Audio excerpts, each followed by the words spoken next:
बिस्मिल्लाहिर्रहमानिर्रहीम।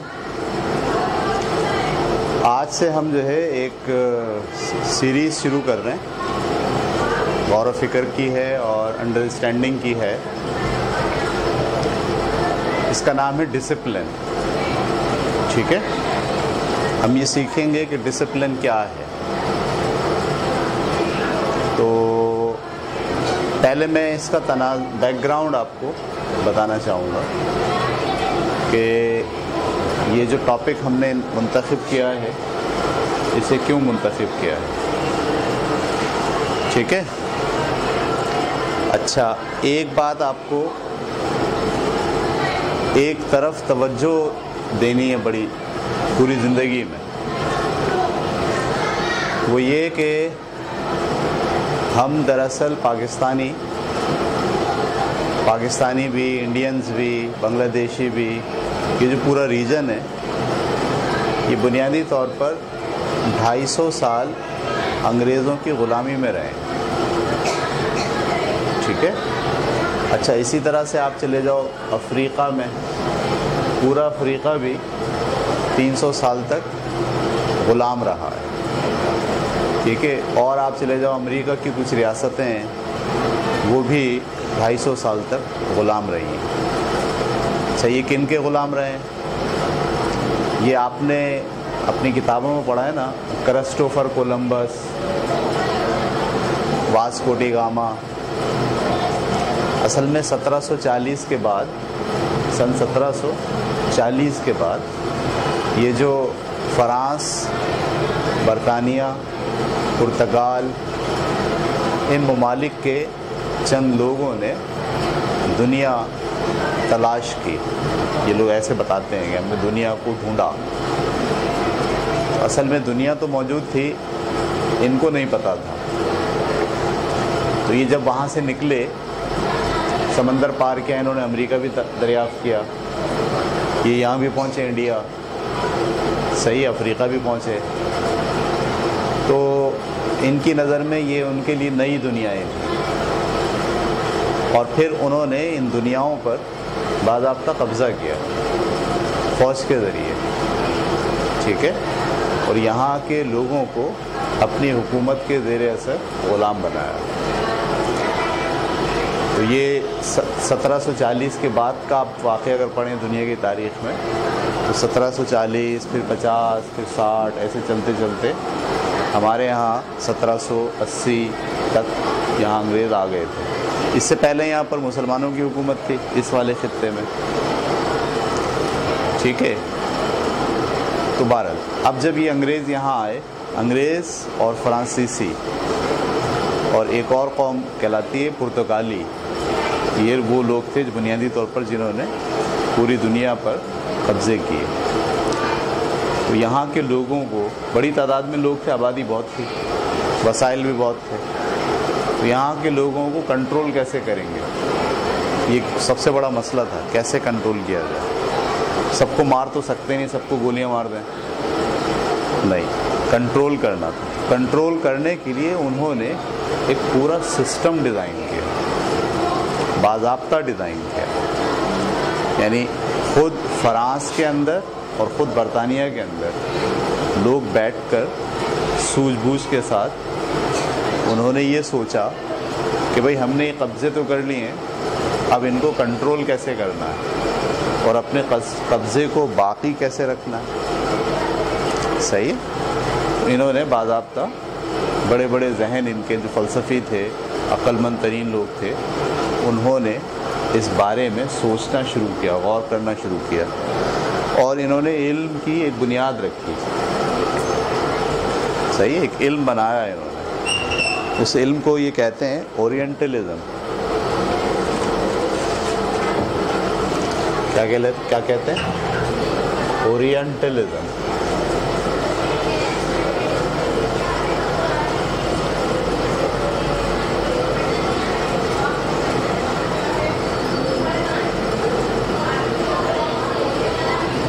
और उर्दू में इसको किताबों में जब हम पढ़ते हैं तो ये लिखा हुआ आता है, बड़ा मुश्किल लफ्ज़ है।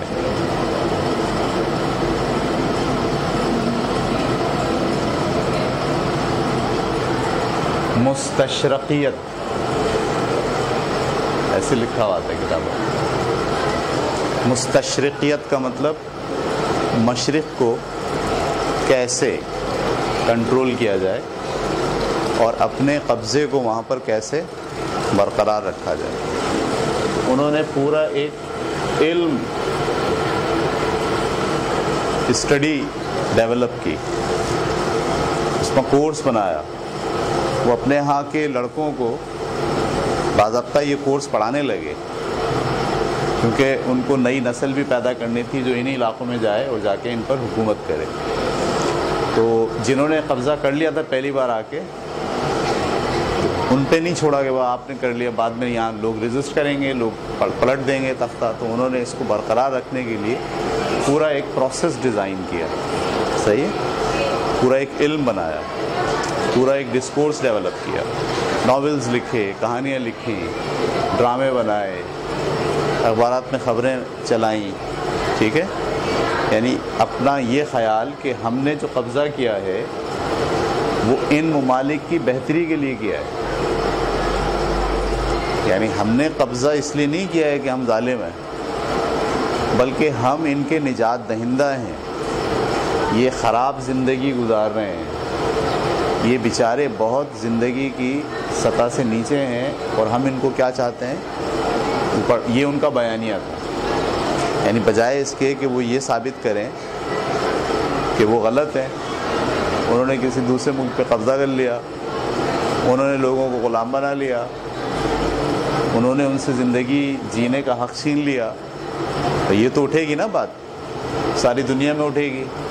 तो इन्होंने उस बात को काउंटर कर किया, ऐसे बोला ये तो हमारी मेहरबानी है कि हमने इन इलाक़ों पे कब्ज़ा किया है, ये तो बेचारे बिल्कुल ही घटिया ज़िंदगी गुजार रहे थे और हम इनको अब बेहतरीन ज़िंदगी गुजारने का तरीक़ा बताएंगे। उन्होंने ये साबित किया कि ये कौमें जाहिल हैं और वो महज़्ज़िब हैं,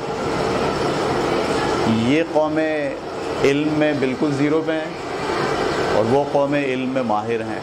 ये उन्होंने, ये जो ओरिएंटलिस्ट थे, मुस्तशरिकीन कहा गया, ऐसे लोगों को जो इस इल्म के माहिर होते थे उन्हें ओरिएंटलिस्ट कहा गया और उर्दू में उनको कहा जाता है मुस्तशरिकीन।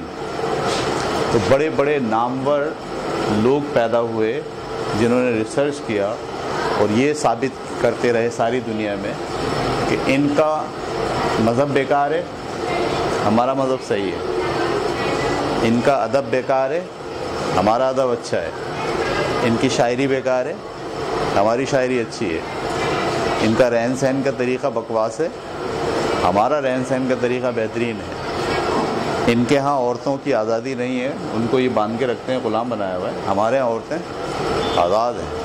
ये माशरा इंतहाई ख़राब है, बेकार है, ये लोग जज्बाती हैं, लड़ने मारने पर तुल आते हैं, हमारे लोग कूल माइंडेड हैं। अब ये वो बना रहे हैं बयानिया। अच्छा, सिर्फ बयान बना नहीं रहे, उसको शाया कर रहे हैं, उसको बयान कर रहे हैं, कहानियों की शक्ल में लिखा जा रहा है, ड्रामे बन रहे हैं, उस पर फिल्में बन रही हैं। सही है। आप देखिए, एक फ़िल्म मैंने देखी, आप भी देखें इस तरह की फिल्में।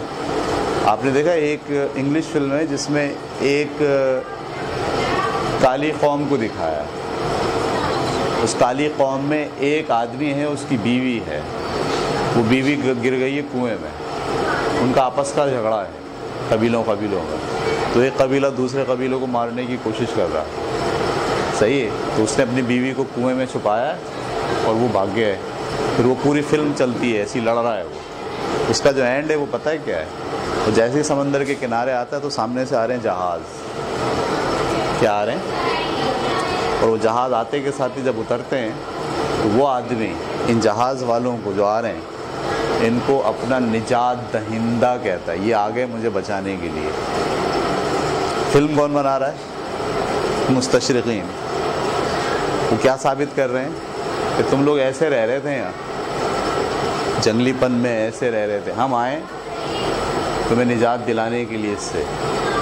तो इस तरह की फिल्में बना के, नॉवेल्स लिख के, कहानियाँ लिख के, फिर इल्म बनाया, बाज़ाब्ता डिग्री होती थी, जिन लोगों ने इंटर कर लिया है, क्या आप वो ये वाला इल्म पढ़ेंगे? लड़के लड़कियां दाखिले लेते थे उस इल्म में, फिर उनको ट्रेन किया जाता था, फिर उनको ट्रेन करके इन ममालिक में भेजा जाता था हुक्मरानी के लिए। सही है। तो अब बात जो मैं यहाँ से आपको उठा रहा हूँ कि आप, अच्छा, फिर इन लोगों ने जब यहाँ हुकूमत की तो कैसे करनी है, कैसे कंट्रोल करना है? इन्होंने अपने लिहाज से कौम बनानी थी।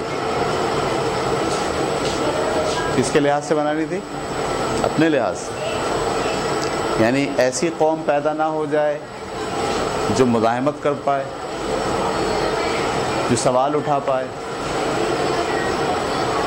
सही है। क्या वो ऐसी कौम बनाते जो आज़ाद हो, जिनमें लड़ने का जज्बा हो, जिनमें बात को दलील से साबित करने का जज्बा हो? ये कौम नहीं बनानी थी। उन्हें कौन सी कौम बनानी थी? जो बोले यस सर, जिनमें डर हो, जो अपने आप को महकूम और सामने वाले को हाकिम समझते हो। सही है। और ये सब कहाँ से आता है? एजुकेशन से। बच्चे को स्कूल में दाखिल करते हैं ना। अच्छा, हमारे यहाँ ये सिस्टम नहीं था स्कूल का। अंग्रेज़ के आने से पहले हमारे यहाँ जो सिस्टम था पढ़ाई का, वो ये नहीं था जो ये है। वहाँ पर बाज़ाब्ता एक मदरसा होता था, उसमें बच्चे को दाखिल करते थे। बच्चा सारा दिन वहाँ रहता था और अपने उस्ताद से फ़लसफ़ा, इल्म, तबादला ख़याल के ज़रिए बातचीत होती थी।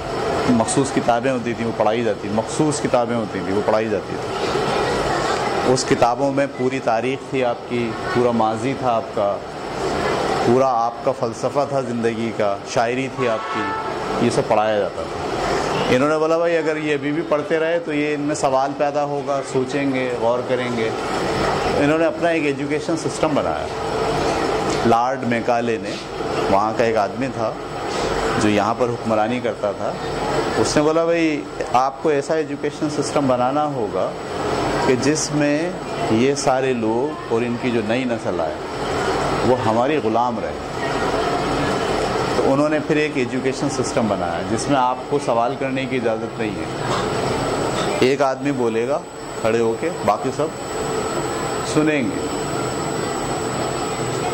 अदब करेंगे, अदब। कोई सवाल नहीं पूछेगा, जैसा बोला जाएगा सब वैसा करेंगे। अपनी तरफ से नहीं लिखेंगे, जो हमने लिखवा दिया है ना उसको याद करेंगे, बस वही जुमले होने चाहिए जवाब में। ऐसा सिस्टम बनाया जिसमें आपकी सोचने, समझने, गौर व फिक्र करने की आदत जो है वो ख़त्म हो जाए। सही है। और आप यस सर बोलने वाले हो, आप में डर हो। अभी देखें सब में पुलिस का डर है, पुलिस सब में डर है, यहाँ से वहाँ तक। फौजी का डर है, एक ब्यूरोक्रेट जो बैठा हुआ है ऑफिसर, उसके सामने जाते हुए सब डरते हैं। ये जो डर है ये पूरा एजुकेशन सिस्टम है। इसके ज़रिए हमारे हर फर्द में, हर औरत में, हर मर्द में डाला गया, पढ़ाया गया। और हमको सिर्फ क्लर्क बनाने के लिए तालीम दी गई है कि हम क्लर्क बने, यस सर बोलने वाले बने, नौकरी करना चाहें। हमारी फितरत में क्या बात आ जाए कि मैं पढ़ूंगा, लिखूंगा और उसके बाद क्या करूंगा? नौकरी, नौकर बनूंगा। किसका? उस ज़माने में हुकूमत किसकी थी? अंग्रेज़ की। अंग्रेज़ का नौकर बनूंगा। किसी के जहन में ये बात, मैं कारोबार करूंगा, मैं साइंटिस्ट बनूंगा, मैं इस ज़माने को बदलूंगा, मैं लीडर बनूंगा, मैं सियासतदान बनूंगा। सब किस लिए पढ़ रहे थे? अच्छी जॉब। आज भी किस लिए पढ़ रहे हैं? अच्छी जॉब।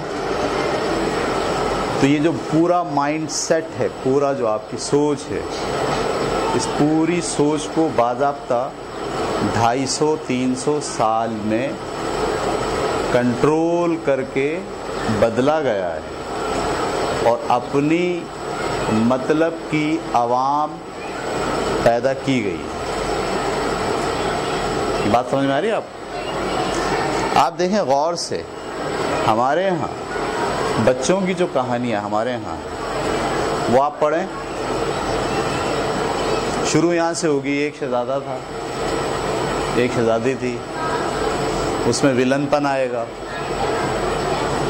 फिर शहजादा विलन से लड़ेगा और आखिरी में क्या हो जाएगी, शादी, और सब हंसी खुशी रहने लगेंगे। हर कहानी उठा लें बच्चे की, सही, शादी हो जाएगी, हंसी खुशी रहने लगेगी। बचपन से दिमाग में क्या बैठता है, जिंदगी का मकसद क्या है, शादी करना। हर बच्चे के ज़हन के अंदर कहानियों के ज़रिए, आइडियोलॉजी के ज़रिए क्या बात डाली गई है, आपका असल मकसद क्या है, शादी करना। शादी हो जाएगी तो फिर क्या होगा, सब हंसी खुशी रहने लगेंगे। मैं आपको सैकड़ों कहानियाँ उठा के दिखा दूँ जिसको आप शुरू करेंगे, जिसमें अजीब अजीब बात होगी, लेकिन अगर पूरी कहानी में आप गौर करें तो क्या होगा, एक उसमें हीरो होगा, एक उसमें हीरोइन होगी। वो दोनों क्या चाहते होंगे, शादी करना। उनका गोल क्या होगा, अल्टीमेट शादी करना। सारी जद्दोजहद, उतार चढ़ाव, ऊंच नीच सब क्या हो रही होगी, शादी हो जाए। और जब कहानी का एंड होगा तो क्या होगा, या तो वो मर जाएंगे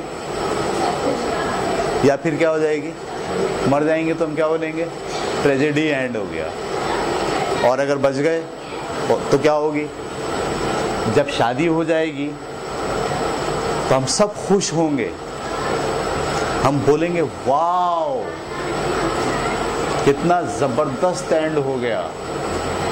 वो कौन सा ड्रामा आया था, खुदा और मोहब्बत। अरे एक और ड्रामा आया था जिसमें वो मर जाता है, मेरे पास तुम हो, वो मर गया था, सब कौम पूरी रो गई थी, वो मर गया, ये क्या हो गया।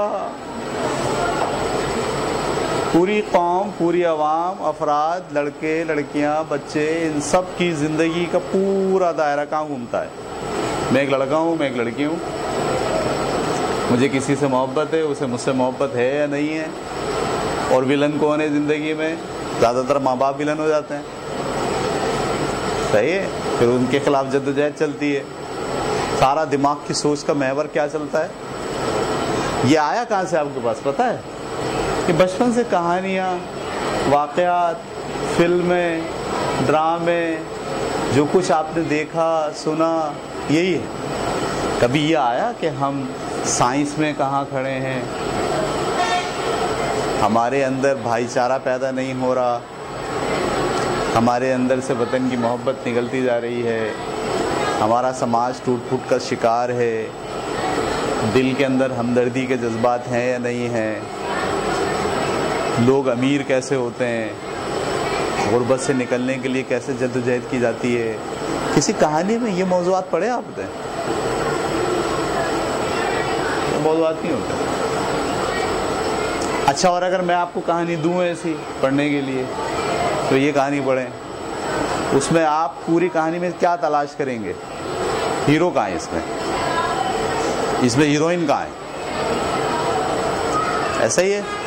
और शादी हो रही नहीं हो रही है, बल्कि 5-6 सफ़े पलट देंगे, कहीं आया हीरो आगे और पलट के पढ़ेंगे और वापस दे देंगे मुझे, बोले सर बेकार कहानी है। क्यों सर, वो उसमें वही नहीं जो हम ढूंढ रहे हैं। तो ये बेटा ओरिएंटलिज्म का पूरा 300 साल का काम है जो आपके ऊपर और हमारे ऊपर किया गया है, और हम यही काम जो उन्होंने किया, नाफिज किया, इम्प्लीमेंट किया, हमारी नेचर को बदला, हमारी सोच को बदला, इसी बात को हम अब अगली नस्लों में मुंतकिल कर रहे हैं। और नस्ल दर नस्ल हमारे अंदर उनकी प्लानिंग वैसी की वैसे ही चल रही है। अच्छा, अब वो 1947 में पाकिस्तान छोड़ के चले गए, आज़ाद कर दिया, बोला भाई आप आज़ाद हो गए, लेकिन उन्होंने आज़ाद नहीं किया। उन्होंने बोला हम जा रहे हैं, हम अपने यहाँ पे कंट्रोल करने के नुमाइंदे बिठाएंगे, पूरी पार्लियामेंट उनकी, जो पार्लियामेंट में पहुंचे हुक्मरान, वो कौन पहुंच गए? चौधरी, सही है, जमींदार, फैक्ट्री वाला, अमीर तरीन लोग। वो तबका नहीं पहुंचा जो आप और हम थे। मजदूर नहीं पहुंचा पार्लियामेंट में, किसान का नुमाइंदा नहीं पहुंचा पार्लियामेंट में, आम आदमी की बात करने वाला आदमी नहीं पहुंचा। सारे कौन पहुंच गए? एलीट क्लास, जो खुद को क्या समझने लगी उनके बाद, तो वो चले गए। अब हम क्या हैं? हुक्मरान। वो कैसे हुकूमत करते थे, हम भी ऐसे ही करेंगे इस अवाम पे। और उन्होंने भी वैसे ही की, पुलिस से डराया, एजुकेशन सिस्टम नहीं बदला। आप हैरान होंगे, लॉर्ड मैकाले ने जो सिस्टम बनाया था तालीम का, भाई पाकिस्तान बनने के बाद वो सिस्टम फेंकना चाहिए था ना हमें, और दूसरा बनाना चाहिए था अपनी ज़रूरत के लिए। नहीं बनाया, वो आज भी वही चल रहा है। लैंग्वेज का इशू क्रिएट हो गया हमारे अंदर, आपके अंदर। यानी अगर आपसे कहा जाए 2 लैंग्वेज, एक उर्दू एक इंग्लिश, कौन सी बेहतरीन है? आप खुल के बोलते हो इंग्लिश बेहतरीन है। जो आदमी इंग्लिश बोलता है आप उससे मुतासिर होते हो, खुद को कमतर समझते हो, अपनी लैंग्वेज को कमतर समझते हो दूसरे की लैंग्वेज को। ये आज भी इम्प्लीमेंट हुआ है, ठीक है। इस ओरिएंटलिज्म की तहरीक ने या उनके इस प्लान ने दरअसल हमारे जहनों को, हमारी शायरी को, हमारे अदब को, हमारे रहन सहन के तरीक़े को, हमारे सोचने को, सबको मुतासिर किया है, सबको। आप हैरान होंगे, एक बात और सुनाता हूँ आपको, वाक़या मैंने पढ़ा है, मैं इस पर काम कर रहा हूँ, इसको बहुत डिटेल में स्टडी कर रहा हूँ आजकल। वाक़या ये है कि 1947 से पहले, ये ज़माना है जैसे 1920-22 का। तो एक नवाब साहब थे किसी इंडिया की किसी रियासत के, नवाब होते थे, वो रियासत उनकी होती थी, असल में नाम उनका होता था, हुकूमत किसकी होती थी? अंग्रेज़ की होती थी। तो जो नवाब साहब अंग्रेज़ की हाँ में हाँ मिलाते थे वो उनके दोस्त बन जाते थे। तो एक नवाब साहब थे, वो अपने अंग्रेज़ दोस्त के साथ बैठे हुए थे और दोनों की शर्त लग गई। नवाब साहब ने कहा कि मैंने पूरा हिंदुस्तान देखा हुआ है, मैं उसके चप्पे चप्पे से वाकिफ़ हूँ, सही है। अंग्रेज़ ने बोला नहीं, तुमने पूरा हिंदुस्तान नहीं देखा। उसने बोला मैंने देखा। बोला मैं एक ऐसी जगह तुम्हें दिखाऊंगा कि तुम देखकर कहोगे कि हाँ ये जगह मैंने वाकई नहीं देखी थी। उन्होंने बोला ठीक है। अंग्रेज़ ने प्लान बनाया, हुकूमत को ख़त लिखा, इजाज़त मांगी कि भाई नवाब साहब को मैं सैर के लिए लेके जा रहा हूँ। तो उनको इजाज़त मिल गई, उन्होंने ली अपनी गाड़ी, नवाब साहब को बुलाएं, बैठे, चले। एक रोड के ऊपर 8 घंटे तक चलते रहे। नवाब साहब को पता है हम कहाँ जा रहे हैं। 8 घंटे के बाद देखा कि एक जगह आ गई है, गेट आ गया जहाँ फ़ौजी खड़े हैं अंग्रेज़। उन्होंने बोला भाई अब आप यहाँ उतर जाएं, अपनी गाड़ी छोड़ दें। और जैसे ही वो गेट पार किया तो फ़ौजियों की गाड़ी खड़ी। बोला अब इसमें बैठ के आगे जाएंगे। अब वो उसमें बैठ गया, उसमें बैठ के आगे गए। 2-3 घंटे फिर सफ़र चला। वहाँ जाने के बाद फिर रुक गए। बोले भाई अब इससे आगे का सफ़र जो है वो गाड़ी पे नहीं हो सकता, घोड़ा गाड़ी पे होगा, यानी बग्गी में होगा। नवाब साहब ने कहा ठीक है, उतर गए। अब बग्गी में बैठ गए। बग्गी चली 1 दिन पूरा, बग्गी चली पूरा 1 दिन। नवाब साहब ने बोला हाँ भाई ये जगह तो मेरी देखी हुई नहीं, हम कहाँ जा रहे हैं? बोला अभी देखते जाएं। वो बग्गी अगले 1 दिन सफ़र करके जहाँ पहुँची, वहाँ एक बहुत बड़ा किला था। क्या था? बहुत बड़ा किला। वो उतरे, दरवाज़ा खुला किला का, वो अंदर गए। जैसे ही अंदर गए तो अंदर उन्होंने देखा कि यहाँ भी कमरे हैं, ऐसे लाइन से कमरे हैं, बीच में बेहतरीन हौज़ बना हुआ है जिसमें वज़ू किया जा सकता है, और हर कमरे के अंदर मदरसा है और बच्चे पढ़ रहे हैं। कोई सिपारा पढ़ रहा है, कोई हदीस पढ़ रहा है, ठीक है, कोई कुरान पढ़ रहा है, किसी क्लासरूम में मुबाहिसा हो रहा है। वो जाते हुए देखते हुए जा रहे हैं, किसी में मुबाहिसा हो रहा है, किसी में फ़िक़्ह पढ़ाया जा रहा है, किसी में मसले मसाइल डिस्कस हो रहे हैं, छोटे भी उम्र के हैं, बड़े भी उम्र के हैं, बूढ़े भी हैं सारे उसमें। तो नवाब साहब बड़े खुश हुए, यार ये जगह तो मैंने पहली बार देखी है और इस्लाम की खिदमत हो रही है यहाँ आलिम पैदा हो रहे हैं। आलिम बोला, यहाँ आलिम बनाते हैं लोगों को, अंग्रेज़ ने बोला। तो नवाब साहब बहुत खुश हुए अंग्रेज़ पे, यार ये काम तो आप बहुत ज़बरदस्त करते हो। सो गए रात को, सुबह उठे, बोले आए मैं और आपको मुआयना कराता हूँ। मुआयना कराने ले गए मुख्तलिफ़ जगहों पर। तो अब उन्होंने बहुत करीब से देखा कि बच्चे सिपारा भी पढ़ रहे हैं, कुछ बच्चे हाफिज़ बन रहे हैं, कहीं पर जो है वो दलाइल दिए जा रहे हैं वगैरह वगैरह। अंग्रेज़ ने उनको एक बात बता के हैरान कर दिया कि जितने आप लोग देख रहे हैं ना, ये नीचे ऊपर जो कुछ हो रहा है, इसमें जितने बच्चे हैं, जितने लोग हैं, इनमें से एक भी मुसलमान नहीं है, सब ईसाई हैं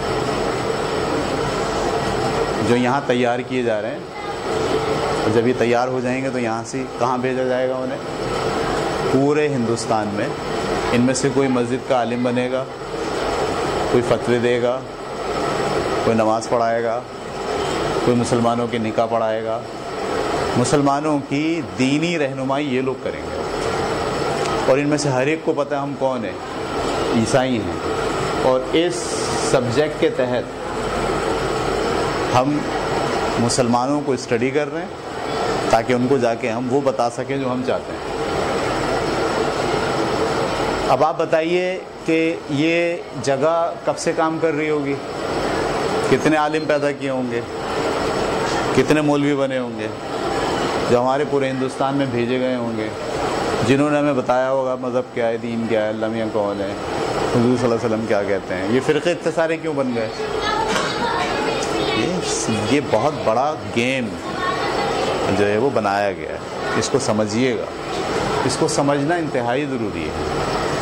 आज अगर मैं और आप ये बात नहीं समझेंगे और हर अपने इल्म के दरवाज़ों में से ओरिएंटलिज़म को आने देंगे तो फिर क्या होगा कि अगले 200 साल भी हम ऐसे ही रहेंगे जैसे हैं। मैंने एक मिसाल दी आपको कहानी की।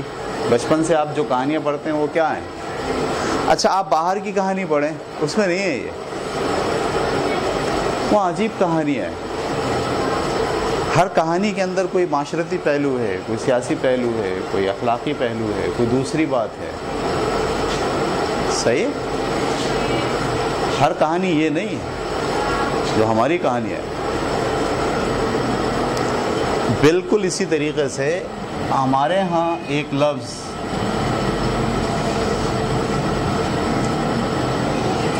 डिसिप्लिन जो हमारे जहनों में आया है इस सिस्टम के तहत, वो क्या है? अगर मैं आपसे पूछूं डिसिप्लिन क्या होता है तो आप क्या बोलेंगे? नज़्म ज़ब्त। नज़्म ज़ब्त का क्या मतलब? अहकामात की पाबंदी, जो बताया जाए उसको फॉलो करें, लाइन बना के चलें, रोज़ाना वक्त पर आएँ, उस्ताद जो बोले उसकी माने, कचरा यहाँ फेंकें, है ना? अगर आपने किसी उसूल की खिलाफ वर्जी की तो आपको क्लास से बाहर खड़ा कर देंगे। डिसिप्लिन ये हमारी नज़र में। मैंने जितने लोगों से बात की, आप हैरान होंगे, बड़े बड़े लोगों से बात की कि यार डिसिप्लिन क्या होता है? बोला ये होता है अहकामात की पाबंदी, कि जो बातें आपको बताई गई हैं आप उसको फॉलो करें, मैनर्स को फॉलो करें। सही है? जब हम बाहर जाके कोई इंग्लिश किताब उठाते हैं, बरतानिया की, फ्रांस की, अमेरिका की, और उसमें डिसिप्लिन को पढ़ते हैं तो वहाँ पे डिसिप्लिन का ये वाला मतलब ही नहीं है। मतलब जब मैंने पढ़ा तो मेरे ना रोंगटे खड़े हो गए। मैंने बोला वाह क्या ज़बरदस्त बात है। इस पूरी कौम को इस लफ्ज़ डिसिप्लिन के बारे में जो कुछ पढ़ाया जाता है वो है जो अंग्रेज़ चाहता था।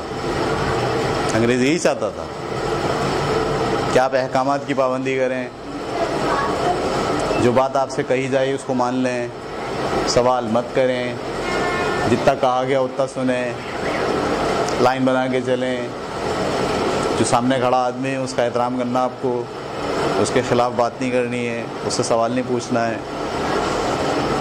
अगर आपने ऐसा किया तो आपको सज़ा मिलेगी, बाहर निकाल दिया जाएगा, जेल भेज दिया जाएगा, वगैरह वगैरह। ये डिसिप्लिन हमको ऐसे पढ़ाया गया, ऐसे हमने समझा, तो यही हमें आता है। और आज भी सब स्कूलों में, हर जगह पर ऐसा ही डिसिप्लिन नाफिज किया गया है।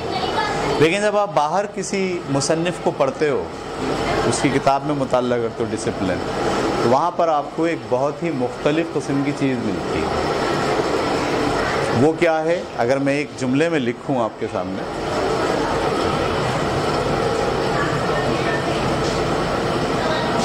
एक जुमले में आपकी अंदरूनी सलाहियत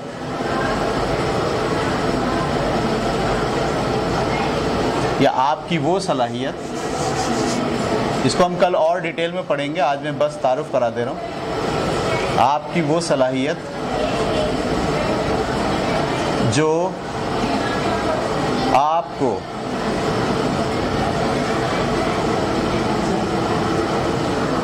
बैरूनी असर के बग़ैर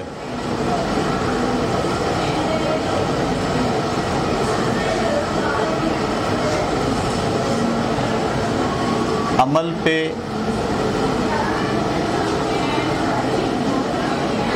आमादा करती है।